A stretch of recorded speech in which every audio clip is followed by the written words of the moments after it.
So right now, let's just take a look at your vocabulary super fast. Um, you should already have looked at the document and made a copy for yourself. You can request me to print a copy, and that's totally fine. I'll probably have some extras ready for you, paper copies ready for you anyway. And I just want to show you how these are formatted. There's something special about this that you have probably never seen before. You certainly didn't see it in French and Spanish. Let's open up stage 1 vocabulary.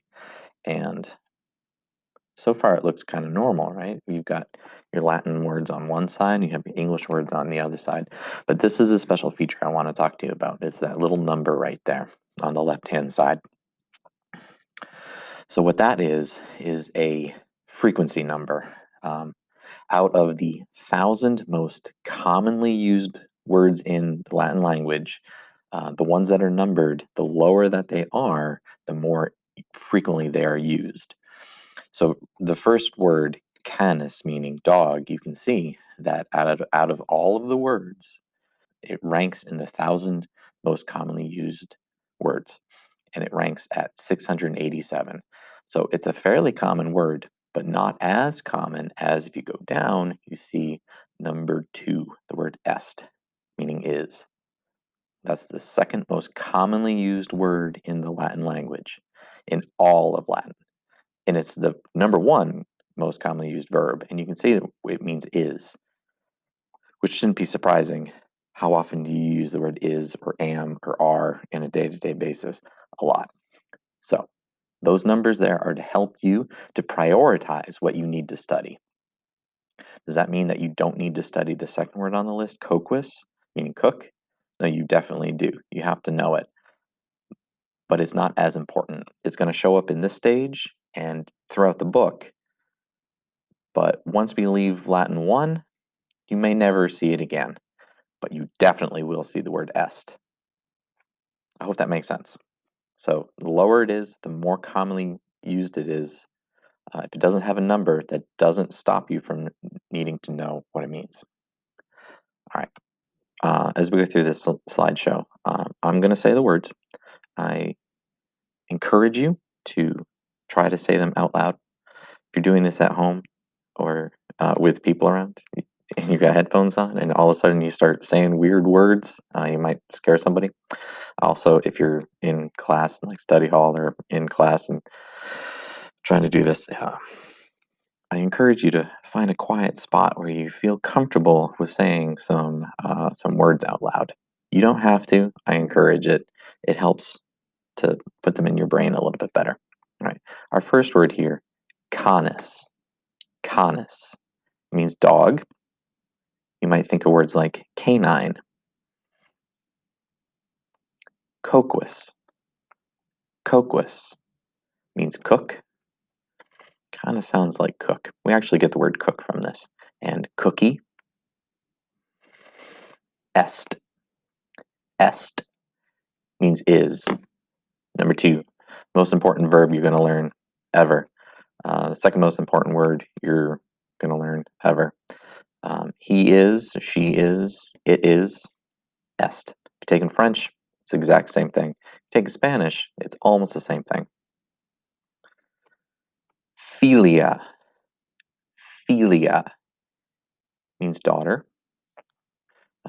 It's similar in French. Not so much in Spanish, I don't think. Filius. Filius means son. Filius means son. Filia means daughter.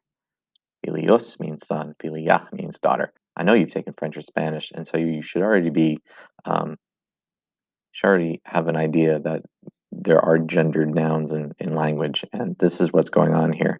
Typically, things that end with an A are feminine or refer to females or women.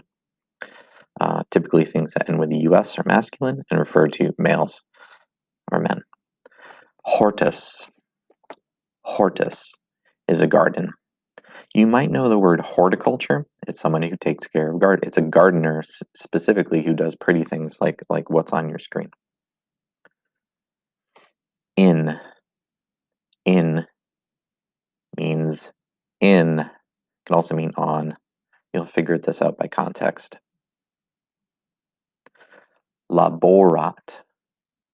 Laborat means works. He works, she works. We get the word labor. Mater. Mater means mother. You might know the word maternal, maternity. Pater. Pater means father. You might know the word paternity, paternal. Sedet. Sedet means sits. He sits. She sits. You might know the word sediment. They are, right, in geology, sediments are, they sit there. A sedimentary rock is layered sediments that are just lying on top of one another. If you're a lazy person, you might be known as a sedentary person. Servus. Servus. Listen to this again. There's that V sound in there. If you read the pronunciation guide, this is one of those weird ones. Servus means slave. Yes, we do get the word servant from this, but do not call them servants. There's a huge difference between a slave and a servant. These are slaves. Please do not call them servants. Via. Via is a road or a street. We have this word in English, via. I'm going to California via the Route 66. There are your words. If you have any questions, or if you have any better ideas of words, normally when we do this in class, I ask you how you're going to remember these words. I give you some English examples. Perhaps you come up with some better ones. So if you have a good idea, write it down somewhere and we can talk about it. You can give it to us when we meet in class. Or if you have any questions, make sure you write them down somewhere. Send me an email or just wait. And bye. Wale.